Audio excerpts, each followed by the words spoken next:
Maraming babae ang nakararanas ng iba't ibang klase ng karahasan.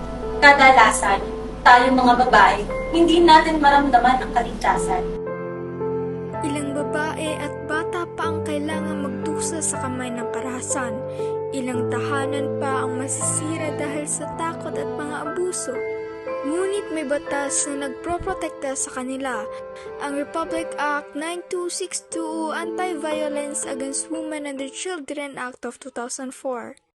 Ang Republic Act No. 9262 o ang Anti-Violence Against Women and Their Children Act of 2004 o mas kilala bilang Anti-VAUSI Law ay naglalayong maprotektahan ang mga kababaihan at ang kanyang mga anak na nakakaranas ng pisikal, sexual, psikolohikal at pinansyal na pang-aabuso mula sa kanilang mga karelasyon.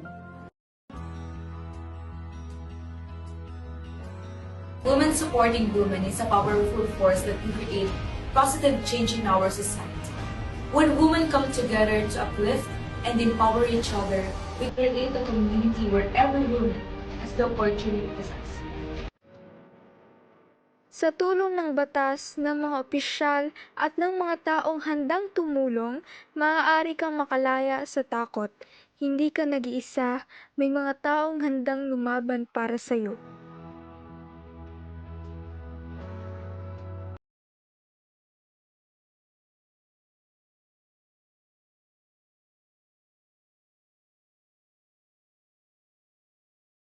Sa ilalim ng batas, ang pananakit at pang-aabuso ay may kaparusahan.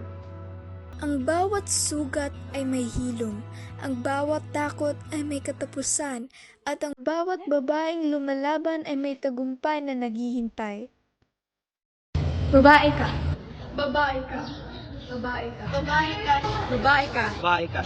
Babae ka. Babae ka. Babae ka. Babae ka. Babae ka. Babae ka. Babae ka. Babae ka. Babae ka. Babae ka.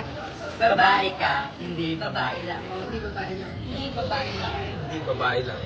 Hindi babae lang. Ay, hindi babae lang. Hindi babae lang. Hindi babae lang. Hindi babae lang. Hindi babae lang. Hindi babae lang. Hindi babae lang. Ay, hindi babae lang. Hindi babae lang. Hindi babae lang. Hindi babae lang.